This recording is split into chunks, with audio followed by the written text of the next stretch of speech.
The downfall of R. Kelly is a direct result of the niggas in his camp, the niggas he trusted, the niggas he considered his boys, who were jealous of him. He went to jail. Not one of these broke-ass niggas came up with the $100,000 needed to get him out. 2 of them couldn't come up with $50,000. 10 of them couldn't come up with $10,000 each. 20 of them couldn't come up with $5,000 each. Yet they all wanted his intellectual property, to divide it, to live off of it, to spend it. Not one of these broke-ass niggas ever got out here and did a rally for him, did interviews talking about his innocence.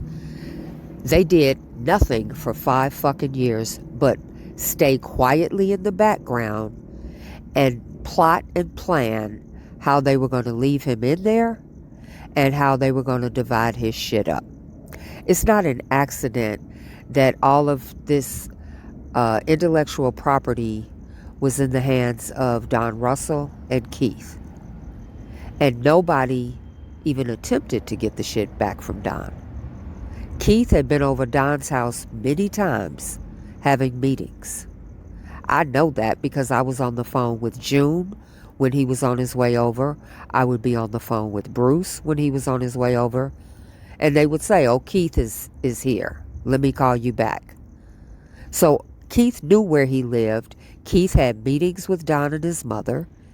And Don and June never discussed with me what they met about. You found out the woman that you were living with was having sex with your best friend, who happened to be the king of R&B. Wouldn't you want revenge on that person? Wouldn't you want that person to go down? Wouldn't it make sense that he was rooting for Rob to go to jail? He was rooting for him to be sentenced to 30 years. He was rooting for him to never come out. Him having sex with his woman is just one of the reasons. But the financial benefits, if he teams up with Keith, is just as big. So you get to get revenge on the nigga you believe was having sex with your girl behind your back, and you get to spend his money. When you know of a person's crimes and you remain silent, your silence makes you complicit. Your silence makes you an accomplice. Your silence means you're aiding and abetting that person and allowing them to get away with what they've done. And why would he do that and then call himself a pastor? Because I believe Keith is putting money into his business ventures. Didn't he have some type of cigar bar? Didn't he start a clothing line? Didn't he have the first book, pamphlet, called Listen? Then he wrote another pamphlet on financial literacy, but he doesn't have a credit card, can't keep gas in his car, drives around with a gasoline can in his ride, and unable to stand on his own 2 feet financially. I believe he's being taken care of by his wife, who works and pays the bills, according to what I've seen and heard. Judas and the Black Messiah. When you have trust in someone and they betray you, it can cost you your freedom and cost you your life.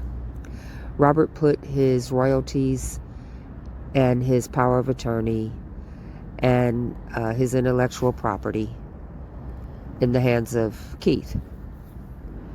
And based on what I've seen, based on people that I've talked to, and based on what I truly believe, Keith took the money, spent it on himself, got bargain basement lawyers, and did not put money into hiring the top-notch lawyers who had RICO experience and winning at the federal level.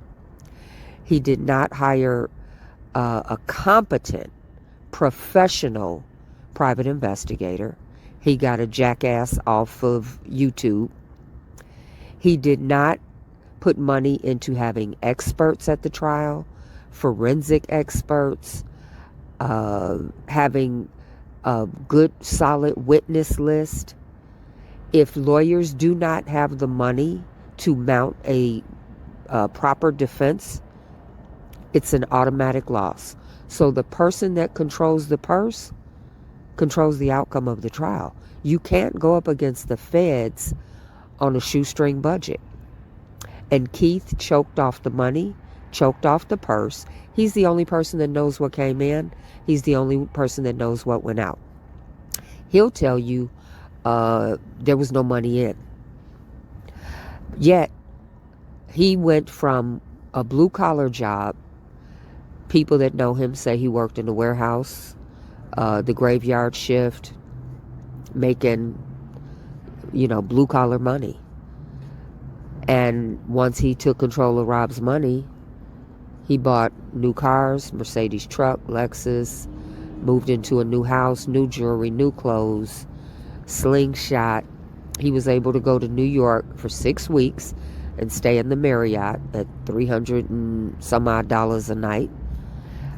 Fly home on the weekends, either to Chicago or to LA. He has a house in both cities. And eat every night. And most importantly, take off work for 6 weeks. That was roughly about $30,000 to $50,000 to be in New York. And the same for Chicago. It was a month in Chicago, but he didn't go to work. He's at trial every day. So somebody was footing the bill for that. That's coming out of R. Kelly's money. And across the board, I've seen him spending and living larger than he's ever lived. Anybody that's been around him knows it's a difference like night and day. Before he got access to Rob's money, after he got access to Rob's money. Only Keith knows what he did, because he's the only person that knows what came in. He's the only person that knows what went out. But based on everything that I've seen and heard, I truly believe he deliberately choked off the money to guarantee Rob didn't get out, so he would be able to live on Rob's assets the rest of his life. And he's got to put money into those in the camp that spend time with him to keep them silent. He put, from what I was told, $50,000 cash into the restaurant Bronzeville Soul on the south side of Chicago. Bronzeville Soul restaurant is at 4655 South Martin Luther King Drive. They're open Tuesday through Sunday, 12 to 7 p.m. His business partner, Mario Coleman, is the restaurant Jay-Z stopped in when Beyonce had her Renaissance tour in Chicago.